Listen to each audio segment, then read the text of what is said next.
सदगुरु कबीर साहिब से किसी भक्त ने प्रश्न पूछा है,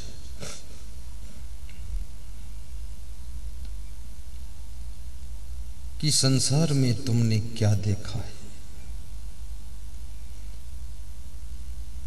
संसार कैसा लगा आपको?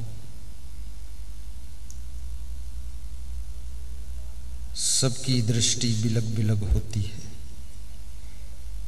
संसार तो जैसा है तैसा है, लेकिन देखने का ढंग तुम्हारा कैसा है? तुम जिस ढंग से संसार को देखते हो, संसार तुम्हारे लिए उसी परिभाषा में दिखाई देता है।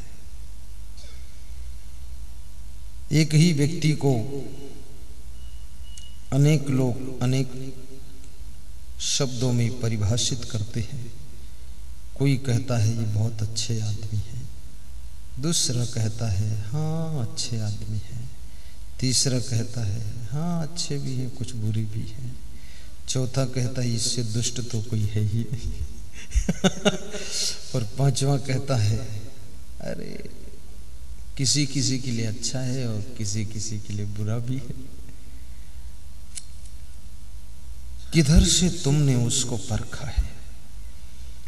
आदमी की विभिन्न एंगल होते हैं, तुमने किस एंगल से देखा है उसको? जिस एंगल से देखते हो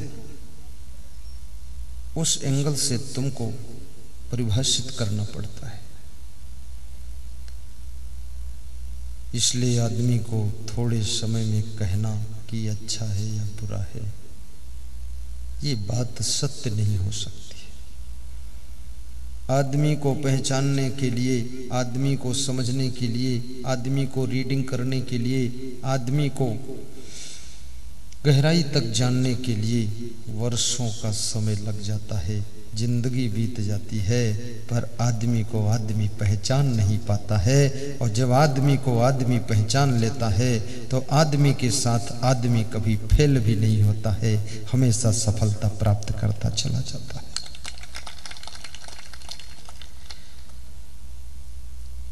तुम दुकान खोलते हो, तुम्हारी दुकान पर ग्राहक आता है, वो भी आदमी है।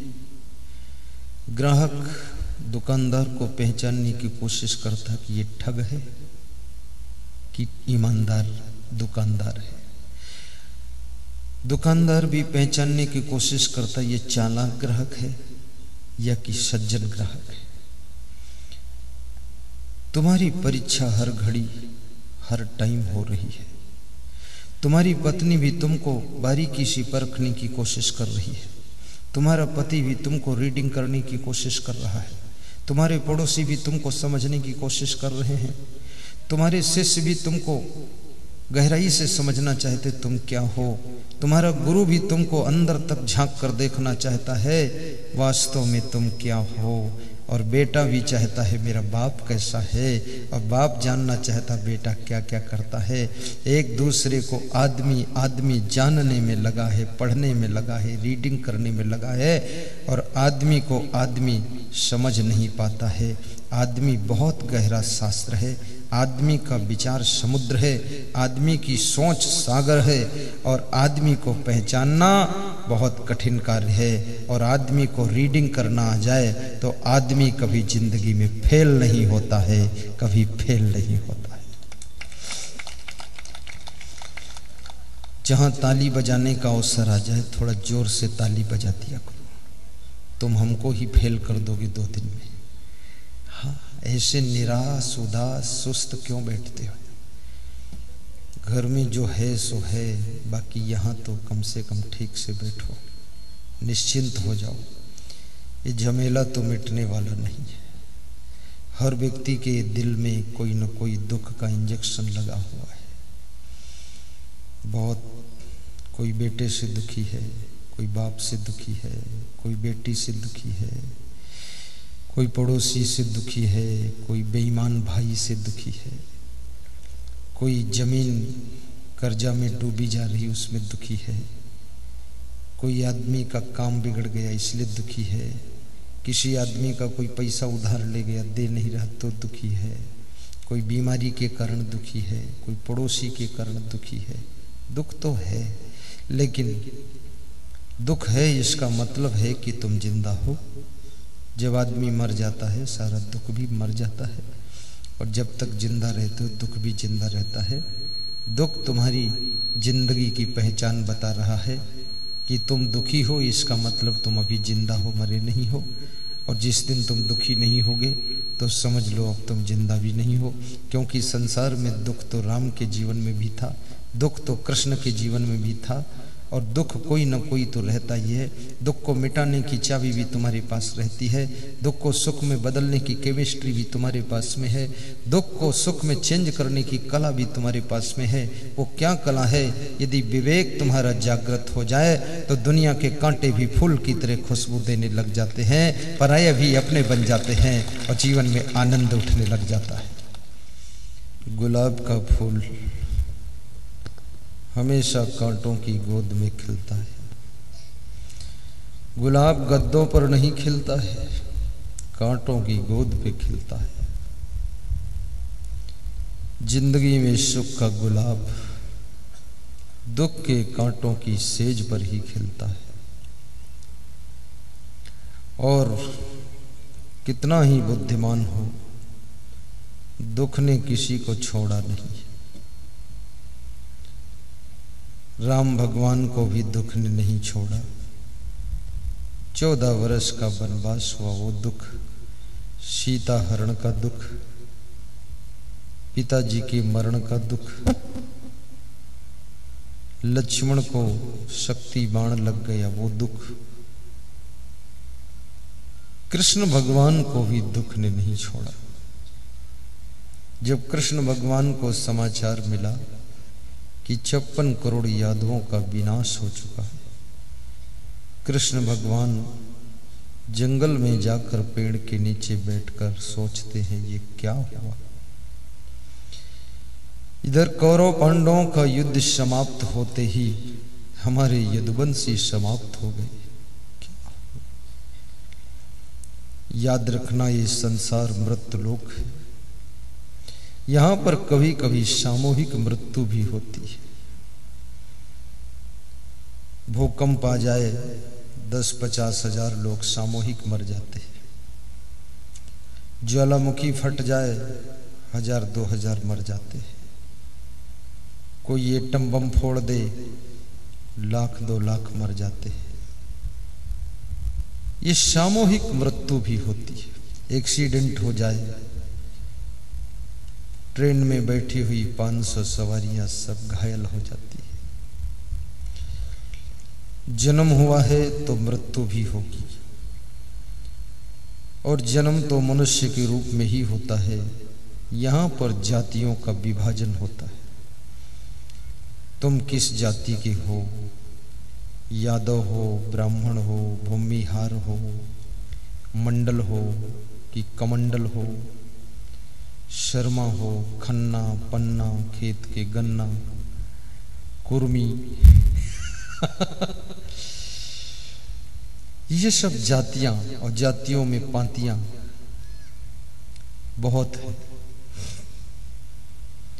धीरे धीरे जातियों का बंधन टूटता जा रहा है। ज्ञान से नहीं टूट रहा है, अज्ञान से टूट रहा है।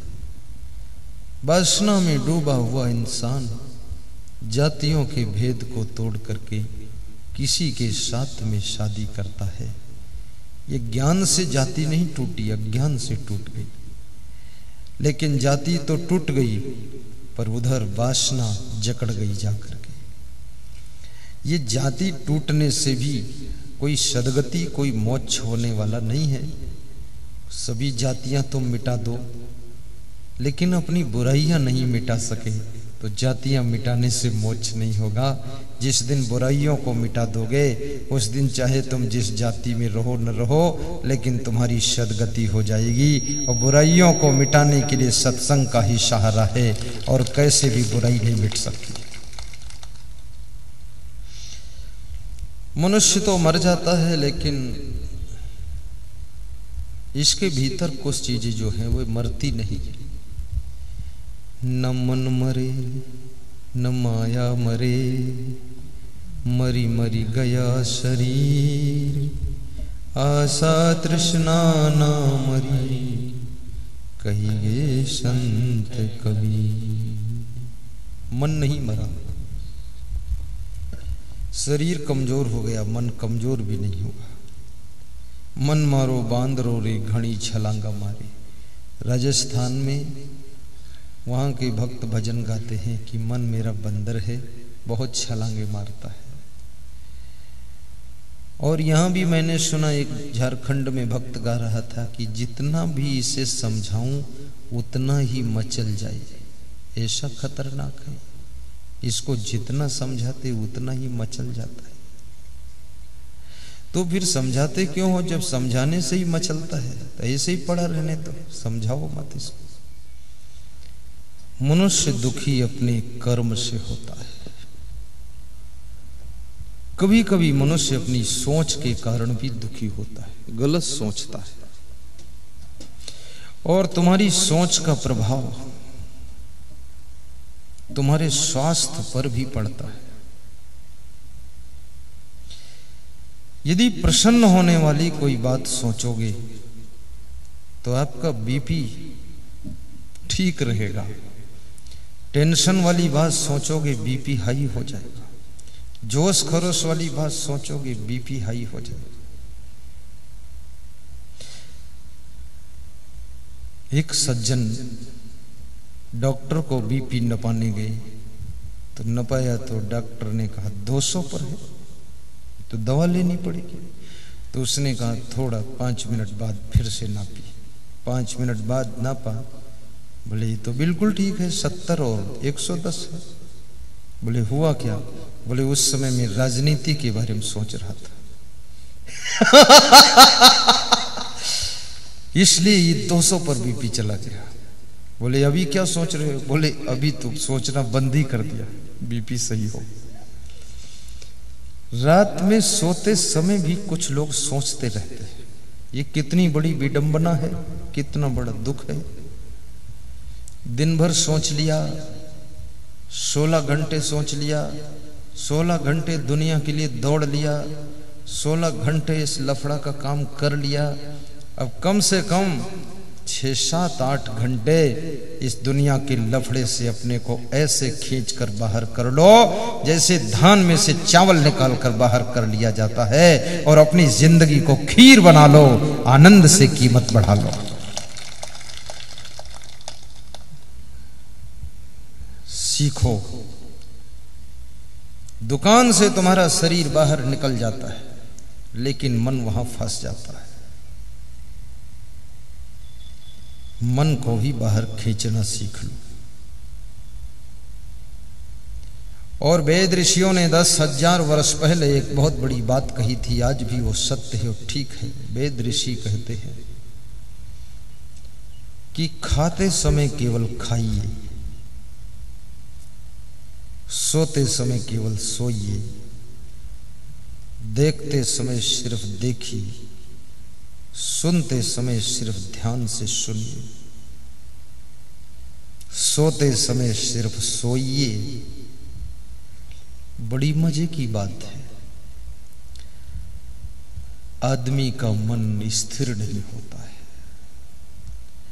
और एक चीज मैंने बहुत गहराई से देखा है, कितना आदमी हाथ पांव मार ले पर उसके जो भाग्य में है, उसके जो कर्मों में है, उसके जो स्वभाव में है, चरित्र में है, व्यवहार में है, वाणी में है, वही उसको मिलने वाला है। चाहे उल्टे तरीके से प्राप्त करे, चाहे सीधे तरीके से प्राप्त करे, चाहे पुण्य के मार्ग से उसको प्राप्त करे, चाहे पाप के मार्ग से प्राप्त करे, लेकिन प्राप्त उतना ही होना है जितना तुम्हारे कर्म में है, किस्मत में है, स्वभाव में है, चरित्र में है। उससे अधिक मिलने वाला नहीं है। इसलिए बहुत हाथ पांव मारने की जरूरत भी नहीं है। क्या चिंता करना। कल सांसद बोलो मंडल जी हमारे साथ में गाड़ी में बैठे थे। हम वो दोनों जब चलते तो साथ साथ बैठ जाते और सत्संग की बातें करते रहते। तो बता रहे थे गुरुदेव, मिलेगा वही जो भाग्य में है, परेशान होने की जरूरत नहीं। वास्तव में तुम्हारा जो प्रबल प्रारब्ध है, तुम कितना ही इधर उधर विचलित हो जाओ, तुम्हारा प्रारब्ध मोड़ कर वहां लगा देगा तुमको, घुमा के लाएगा आपको कि ये काम तुम्हारा, उधर क्यों जा रहे हो। और उधर यदि जाओगे तो उधर नुकसान हो जाएगा आपका, कोई बाधा पड़ जाएगी, वो काम रुक जाएगा, तो मुड़ के फिर वहीं आओगे जहां तुम्हारा प्रारब्ध है, फिर उसी काम को करोगे। इसलिए जिनका प्रबल प्रारब्ध होता है वो कम पुरुषार्थ में भी आगे बढ़ जाते हैं, और जिनका प्रारब्ध कमजोर है वो रात दिन सिर तोड़ पुरुषार्थ करते हैं, तब थोड़ा कहीं बहाल होता है। काहू मानस सहज में शुद्ध होए तत्काल, काहू बहु रगड़ा परे तब कछ होई बहाल। दुख को सुख में बदलने की कला सीखो। यदि आपकी पत्नी मर गई हो, दुख की बात है, लेकिन तुम कितना दुखी रहोगे, आपकी पत्नी की आत्मा को कोई खबर नहीं मिल रही है कि मेरा पति कितना दुखी है। पत्नी का शरीर दफन कर चुके हो, वो लाश मुट्ठी भर राख में बदल चुकी है, अस्थियों की फूल उठाकर गंगा में प्रवाहित किए जा चुके हैं, 10वां और 13 का कार्यक्रम निपट चुका है, तुम्हारा रोना धोना अभी नहीं खत्म हुआ है, तुम्हारा दुख अभी नहीं मिटा है। अब तुम कहते हो ये दुख हमारा जिंदगी भर रहेगा, लेकिन याद रखना जिंदगी भर रहेगा, सच कह रहे हो। एक दिन तुम्हारी मृत्यु होगी, तब तुम्हारी आत्मा को ना उस पत्नी की याद रहेगी, और तुम्हारी पत्नी की मृत्यु हो चुकी है, उसकी आत्मा को तुम जैसे पति की भी याद नहीं है, क्योंकि ये शरीर ही पति पत्नी की याद करता है। आत्मा का न कोई पति होता है, न कोई पत्नी होती है, न आत्मा को कोई बाप होता है, न बेटा होता है, आत्मा का न कोई भाई होता, न बहन होता है। आत्मा तो सारे रिश्तों से परे होता है, और इस आत्मा को शरीर छूटने के बाद पिछले रिश्तों से कोई मतलब भी नहीं रहता है। पिछले रिश्ते क्या थे, घर कहाँ था, दीवार टूटी थी, क्या हुआ था। एक माताजी दर्शन के लिए आई तो बोली कि मकान गिरने वाला है, तो हमने कहा ये तो अच्छी बात है, गिरने वाला है तो गिर जाने दो। बोले उसके नीचे दब के मरने वाला है परिवार तो हमने कहा पता चल गया तो परिवार को निकल जाने दो। बोले अलग कहीं रहने वाला नहीं है, वही है टूटा फूटा। तो मैंने कहा मकान भी तुमको संदेश दे रहा है कि मैं गिरने वाला हूं, अभी तक तुमने नया मकान उठाया क्यों नहीं। विदुर जी कहते हैं दिन भर में वह काम कर लो जिससे कि रात को सुख से सो सको। 8 महीने गर्मी और सर्दी के वह काम पूर्ण कर लो जिससे कि 4 महीने वर्षा के आराम से रह सको। और बचपन में वह कार्य कंप्लीट कर लो जिससे जवानी में टेंशन न हो, और जवानी में वह कार्य पूरे कर लो जिससे बुढ़ापा में पश्चाताप न हो, और बुढ़ापे में वह सब काम पूरे कर लो जिससे कि मरते समय चिंता न हो, और मरते समय ऐसा सोच करके मरो कि अगला जन्म ही ना हो और मोक्ष की प्राप्ति हो। बहुत गहरा बोलते हैं विदुर। दिवसे नयो तत्कुर्यातेन रात्रो सुखम वसेत, अष्टमासेन तत्कुर्यात एन वर्षा सुखम वसेत।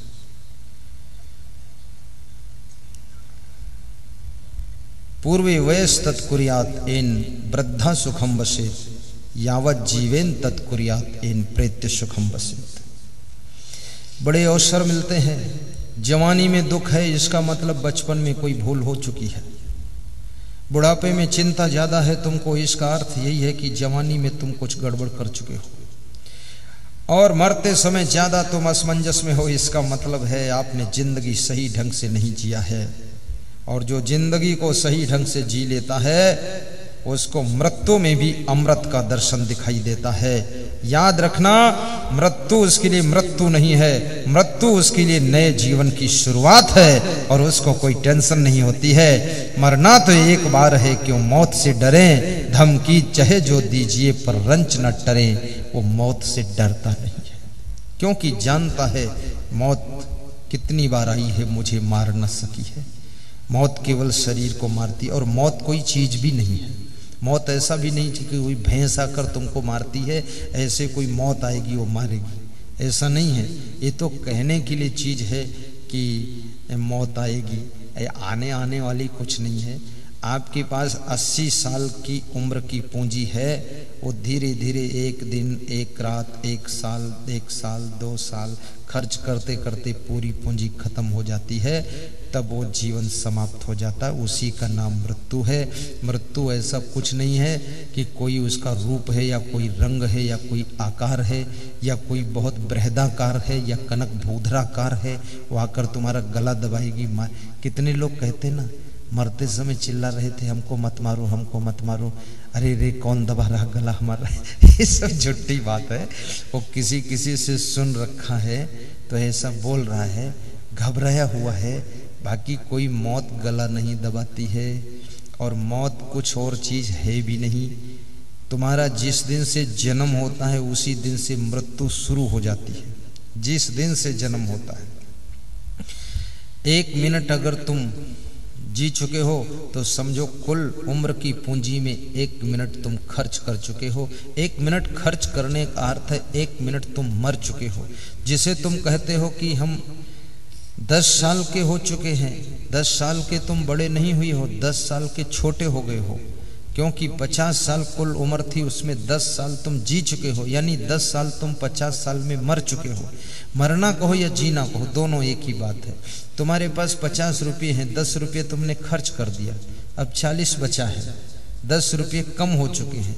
अब तुम कहो 10 रुपये और बढ़ चुके हैं, उल्टा भाषा बोलो तो गलत बात है। लोग कहते हैं हम 10 वर्ष बड़े हो गए, 10 वर्ष के हो गए, हमारी उम्र 10 वर्ष हो गई। 10 वर्ष तुम्हारी कम हो गई है, तुम बड़े नहीं हुए, तुम छोटे हो गए हो। 50 वर्ष में 10 वर्ष घट चुके हैं, अब 40 वर्ष और जीना है, 40 वर्ष और मरना है। और हर पल जिसको जीना कहते हो वही पल जीने के बाद मरने का पल हो जाता है। इसलिए मौत अचानक नहीं आती है। लोग कहते न जाने कब मौत हो जाए, अचानक कहाँ। अचानक वो अचानक नहीं, रोज मौत हो रही, उसकी चिंता ही तुमको नहीं है, रोज मर रहे हो। इसमें बहुत से लोग 40 साल मर चुके हैं, बहुत से लोग 80 साल भी मर चुके हैं, बहुत 10 साल मर चुके हैं, और मैं भी 52 साल मर चुका हूँ। हमारे मंडल साहब भी 46 साल मर चुके हैं, और थोड़ा बचा है। उसको जीना कहो या मरना कहो, वो खर्च करना है। उम्र की पूंजी जो मिली है, थाती मिली है, धरोहर मिली है, वो पैकेज को खर्च कर देना है। अब खर्च किस तरीके से करते हो? राम बनकर खर्च करते हो कि रावण बनकर खर्च करते हो? कृष्ण या कंस बनकर खर्च, हिरण्याकश्यप या प्रहलाद बनकर खर्च करते हो? कबीर या क्राइस्ट बनकर खर्च करते हो? बुद्ध या महावीर बनकर खर्च करते हो? या परम हंस में ही दास महाराज बनकर खर्च करते हो? संत बनकर खर्च करते हो या डाकू बनकर खर्च करते हो? बेभिचारी बनकर खर्च करते हो कि ब्रह्मचारी बनकर खर्च करते हो? ईमानदार बनकर खर्च करते हो कि बेईमान बनकर खर्च करते हो? इस उम्र को खर्च तो करना ही करना है। अगर अच्छे बनकर खर्च करोगे तो जिंदगी सार्थक मानी जाएगी, अगर बुरे बनकर खर्च करोगे तो निरर्थक व्यर्थ जिंदगी मानी जाएगी।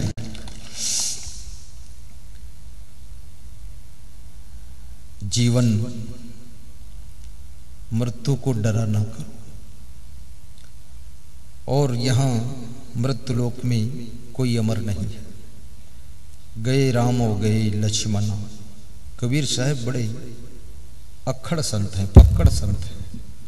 कहते हैं राम भी चले गए और लक्ष्मण जी भी चले गए, संग न गई सीता इसी धना, और सीता जैसी उनकी सुंदर पत्नी भी साथ नहीं गई। राम अकेले गए, सीता अलग गई। फिर कहते गए पांडव, पांडव भी चले गए। कुंती ऐसी रानी भी चली गई। गए सहदेव जिन बुद्धिमत ठानी, और पांडवों के भाइयों में जो सहदेव थे वो बहुत बुद्धिमान थे। पांडवों में जितने भाई थे उनमें अलग अलग गुण थे। सहदेव 1 नंबर का बुद्धिमान व्यक्ति था, प्लानिंग करता था, पूरी प्लानिंग अफसर था। सहदेव की योजनाएं बनती थी, इसलिए सहदेव युद्ध करने बहुत कम जाते थे। उसको शांत मन से सेटिंग करना पड़ता था। भीम जो था ये भंडार की व्यवस्था संभालता था, भोजनालय में कोई कमी ना आए, डिस्टर्ब ना हो, क्या क्या बनना है सामान सब्जी है कि नहीं है। इसकी ड्यूटी भीम की थी, और भीम भंडार में ड्यूटी इसलिए भी लिया था कि वो खाता भी बहुत था, बार बार भंडार में जाता था, वहीं खीर पी लेता था, कहीं कुछ खा लेता था लेकिन भंडार गृह वो संभालता था। और युद्ध की व्यवस्था अर्जुन संभालते थे। युद्ध में विशेषज्ञ अर्जुन थे।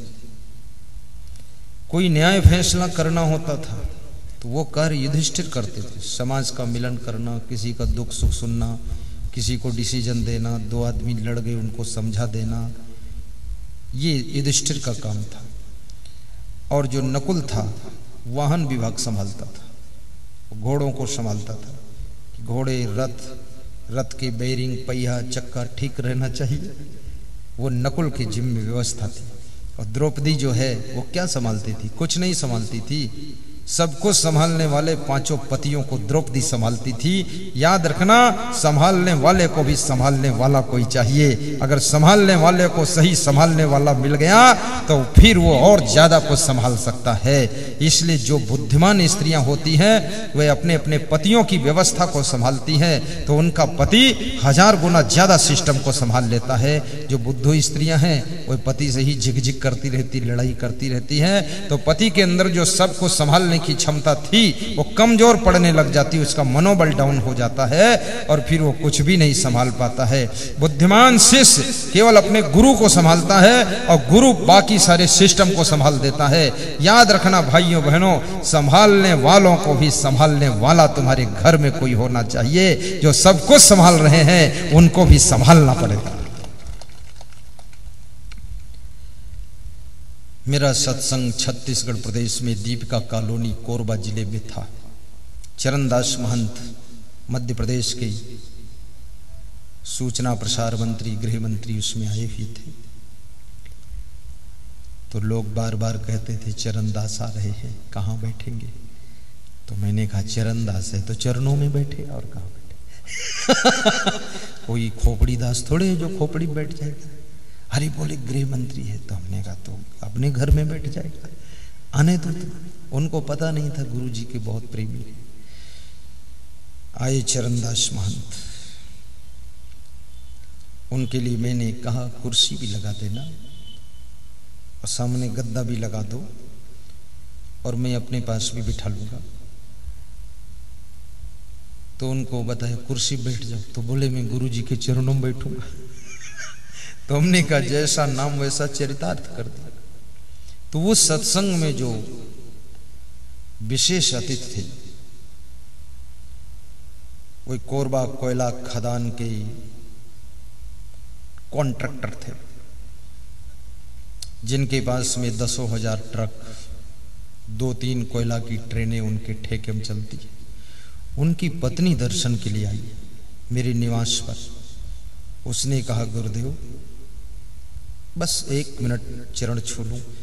मैंने कहा मैं निकल चुका हूं, गाड़ी में बैठने जा रहा हूं, व्यासगादी जाना, वहीं आ जाओ। तो बोले नहीं, हम यहीं चरण छुएंगे, वहां नहीं आएंगे, वहां हमारे पति जी आ रहे हैं, वो विशेष अतिथि हैं आपके। हमने कहा ठीक, तो तुम भी आ जाओ। बोले नहीं नहीं नहीं, मैं पति दी हमारे सब संभालते हैं, हम पति जी को संभालते हैं। तो हमने कहा उनको क्या संभालती तुम? तो उसने कहा हमारे पति जी यहाँ पर 400 रुपये महीने की नौकरी करते थे इसी कोयला खदान में। आज हमारे पति जी के पास में करीब 20,000 लोग नौकरी करते हैं और 10,000 ट्रक भी है और कम से कम 2-4 ट्रेन उनके ठेके में चलती है। और जो ये प्रोग्राम करा रहे हैं आपके भक्त लोग, प्रबंधक लोग, ये हमारे कोयला कंपनी के प्रबंधक हैं, ये सब हमारे कर्मचारी हैं, इसलिए मैं वहाँ नहीं आऊँगी और मैं अपने पति को संभालती हूँ। तो कैसे संभालती हो? तो उसने बताया अगर उनको 4 बजे ट्रेन पकड़ना होता था तो मैं 3 बजे उठकर स्नान करके ताज़ा पराठा सब्जी बनाकर टिफिन में रख करके और चाय बिस्कुट खिलाकर और थैला उनका रेडी करके गाड़ी में बिठा कर भेज देती थी। और उसके बाद अगर वे 2 बजे रात को आए तो मैं मुंह धो करके उनको हंसते हुए मिलती थी और सारा काम में फटाफट ताज़ा भोजन बनाकर खिलाती थी। कभी उनसे मैंने लड़ाई नहीं किया, झगड़ा नहीं किया, उनको खुश रखा। आज ये परिणाम हुआ गुरुदेव, 400 रुपये महीने की नौकरी करने वाला मेरा पति आज कम से कम 20,000 कर्मचारियों का मालिक बन चुका है, अरबों खरबों में खेल रहा है। याद रखना, संभालने वालों को संभालने की कला आ जाए तो तुम बहुत आगे बढ़ सकते हो। लेकिन लोग अपने अपने शान में रहते, गुमान में रहते, बेहोश रहते, होश नहीं।